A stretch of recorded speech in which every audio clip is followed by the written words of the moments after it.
And this evening, the attorney outlines 3 things that the family wants from this suit. First of all, they want those who are alleged not to have acted on any initial concerns to face disciplinary action. Second, they want to make sure that this never happens again. And third, they want compensation for their daughter, an amount not specified. Live in Sacramento, Max Resnick, KCRA 3 News. Max, thanks for that. And we have a lot of protesters gathering at the state capitol earlier today. Advocates for sex workers making their voices heard today. Members of the Erotic Service Providers Union and the U.S. Prostitutes Collective are asking to meet with Governor Brown in an effort to decriminalize the sex trade. They say it's all a matter of safety.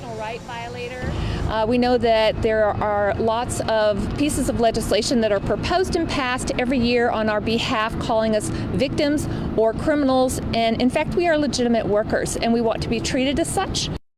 Advocates say the criminalization of sex workers actually puts those workers at greater risk of violence because many sex workers are afraid to go to police if they are hurt. Well, looking outside, a nice sunny day at Lake Tahoe earlier today. You can see little white caps there on the lake. Beautiful. That made for a good chill in the air as well. Some rain coming down in parts of Northern California today.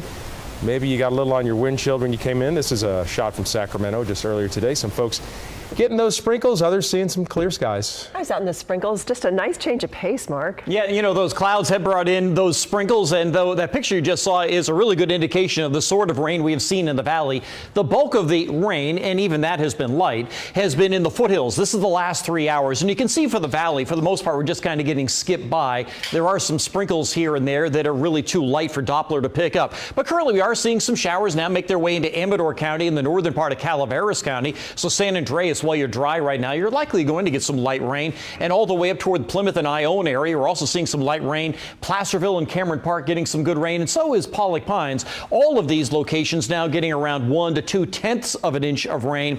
And as this makes its way up the hill, it is staying in terms of rain. It is too warm right now for snow, but that'll be changing. I think once we get into the day tomorrow, there's a chance we could see some snow showers. However, it will be quite light. For the valley, everything is starting to clear out and dry out, but over the next couple of hours, we'll continue to see some rain in the foothills. I'll have more on that coming up in just a couple of minutes. Back to you. This election has sparked a wave of hate crimes across America. This is a simple statement of fact. Well, those words coming today from Senate Minority Leader Harry Reid talking about the reported surge of hate incidents since Election Day last week. Experts say white nationalists and other members of the alternate right, or what's been called the alt-right movement, have been energized by the outcome of the election. It's a movement that the president-elect has denounced. Lisa Gonzalez joins us now with what analysts say those in the alt-right movement are pushing for. Lisa? Well, analysts say subscribers to alt-right views are hoping the election will bring them increased legitimacy and perhaps a larger role in politics. Vandalism, hate speech, anti-Semitic, and racial harassment. The Southern Poverty Law Center says its Hate Watch initiative has tracked more than 400 incidents of harassment and intimidation since the election of Donald Trump. Some experts say his campaign emboldened white nationalists and other members of the so-called alt-right. This whole sort of stew of people who have been pushed out to the fringes of politics over the last 50 years or so, who exist in the perimeters of politics. And now are fighting to make their way back in. Jared Taylor runs an alt-right white advocacy group. Ever since 1965, the percentage of whites in the United States has been dwindling rapidly. At what point are we allowed to say, well, enough is enough? Experts say the alt-right movement exists largely online on obscure websites, forums, and chat rooms where some users celebrated Trump's appointment of Steve Bannon as his chief strategist. Bannon is the former chairman of the conservative website Breitbart. Frankly, people should look at the full resume. He's got a Harvard business degree. He's a naval officer. He has success in entertainment. Trump has disavowed any connection to the movement and in an interview on 60 Minutes denounced acts of hate. I would say don't do it. That's terrible, because I'm going to bring this country together. President Obama, speaking during a visit to Greece today, says it's dangerous for Americans to divide along lines of race, religion, or ethnicity. The Anti-Defamation League says it is monitoring reports of hate crimes. The organization also says it recognizes the vast majority of Trump supporters are not extremists. Edie Golston? Right. I mean, he got 60 million votes across the nation, so we're talking about a small number of people who are involved in these kinds of views and even worse actions. Lisa, thank you. Well, today, D.C. council members argued over President-elect Donald Trump's inaugural parade. Some are calling for less money to be spent on a reviewing stand. One council member said the city should not celebrate Trump's inauguration because his policy proposals are, quote, hostile to our residents. Others said that failing to build that stand would be disrespectful. Well, meanwhile, President Obama didn't receive the warmest welcome by all of those in Greece today. Riot police had to use tear gas and stun grenades in Athens to disperse about 3,000 left-wing marchers protesting the president. There is a strong anti-American tradition for Greek left-wing groups in that country who still resent U.S. support for Greece's 1967 to 74 military dictatorship. Millions of ballots have yet to be counted here in California, with several key races still hanging in the balance. There are more than 194,000 uncounted ballots in Sacramento County alone, where the race between Congressman Ami Bera and Sacramento Sheriff Scott Jones is nearly at a dead heat. Right now, Bera is leading by 2,500 votes. Our goal is to be done by Thanksgiving, but we're not going to meet that this year. Our deadline is December 6th. Statewide, there are more than 4 million ballots still to be counted, with 2 initiatives still too close to call. And despite some misinformation circulating online, all ballots are counted. KCRA 3's Mike Lurie will have the very latest coming up tonight at 6. And for all of your national and local politics, you can download the KCRA 3 app. You'll get updates and alerts for all of the new developments on the political stage. Well, 9 years ago, the Sacramento Food Bank and Family Services reached out to us here at KCRA 3 looking to get some help in filling their Thanksgiving pantry. We responded, and so did you, the community. And this Friday, that tradition continues with what is now the 9th annual turkey drive. Volunteers are busy bagging side dishes this week, getting ready for the big Thanksgiving giveaway. But there's something missing from these bags, and that is where your donations come in. So on Friday, we'll be collecting turkeys from 4:30 in the morning to 7 p.m. Last year, by the way, we were able to collect over 11,000 turkeys, each one going to a senior or a family in need. So we'll host our turkey drive on Friday the 18th, and then on Monday the 21st, we turn around and distribute all of those items to families in need. That means each family gets 1 turkey and 2 bags of side dishes. And again, 4:30 to 7, we'll be collecting your donations at the Sacramento Food Bank and Family Services. That's in Oak Park. That's at 3333 3rd Avenue near 34th and Broadway. So it's really easy to donate. You just drive up and drop off your turkey donations, and maybe we'll put a smile on your face when you do it. Yeah, we unload them for you. So yeah, we do. Enjoy doing it. Well, hitting a high note at the Golden One Center. Up next, we have the big names in music who are now booking this brand new stage in downtown Sacramento. And swim through waters that could burn your eyes. We'll tell you why swimmers from around the world were kicking and stroking for hours today in some dangerous waters.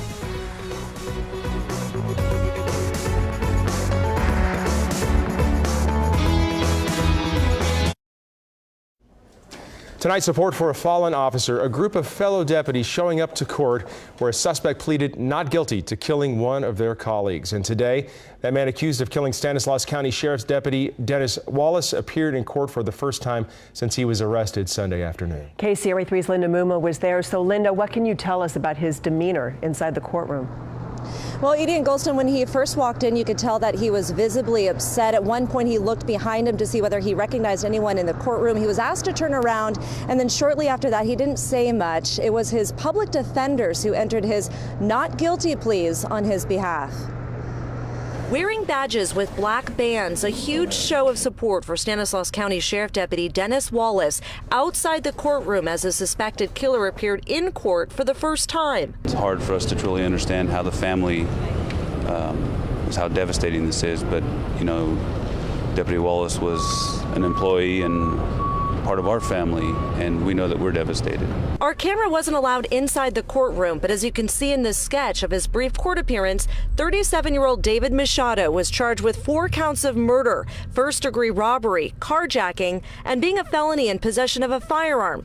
This after prosecutors filed a criminal complaint Tuesday morning. He has also been charged with the enhancement of killing a police officer in the performance of his duties, as well as premeditated and deliberated murder and use of a firearm. The murder charge charge comes with a special circumstance allegation that makes Machado eligible for the death penalty. However, a spokesperson for the district attorney's office, John Gould, said he doesn't know whether the DA will seek the death penalty. The district attorney will announce whether or not that will be sought at a later date. Today in court, we also learned Machado had a warrant out for his arrest prior to the shooting Sunday morning.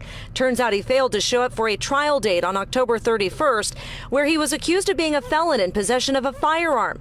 Those who know him told us yesterday that Machado showed up the night before the shooting at his former home in Ceres and was acting erratically. He was hanging out in the laundry room, just kind of, peeking out the laundry room door and turning the light off and on. Also yesterday, we learned he showed up to a jewelry store Saturday afternoon in Modesto just hours before the shooting to sell a ring for cash. And in the meantime, Machado is being held without bail on this case in nearby Tuolumne County, and he's scheduled to appear on both cases early next week. Reporting live in downtown Modesto, Linda Muma, KCRA 3 News. Linda, thanks for that. And as this story unfolded over the weekend, KCRA 3 was sure to bring you up-to-the-minute alerts on our app of all the latest developments as they played out. So be sure to download the app for breaking news right on your phone or your tablet. Police in Orem, Utah are investigating after 5 students were stabbed this morning at a local high school. Police say the suspect, a 16-year-old boy, stabbed 5 other boys at least once while the students were preparing for gym class. The victim's injuries range from fair to critical.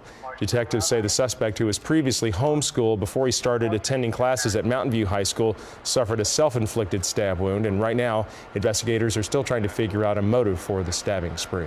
The U.S. Army Corps of Engineers is now delaying the construction of the controversial Dakota Access Pipeline for further discussion and analysis with the Standing Rock Sioux Tribe.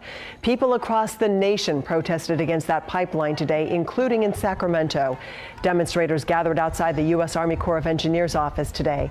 That pipeline would be built near a Sioux Tribe reservation lake used for drinking water, and protesters say the pipe could leak and contaminate that water. Well, just in time for the presidential inauguration, renovations on the Capitol Dome have been completed. The dome was last restored during the Eisenhower administration and since had become badly corroded in some areas. So this 3-year, $60 million project repaired more than 1,300 cracks in the cast iron structure. Workers removed hazardous materials. They upgraded the electrical and mechanical systems, also using 1,200 gallons of paint on the rotunda and the dome. The dome, if you're wondering, is 29 stories high and it weighs 9 million pounds.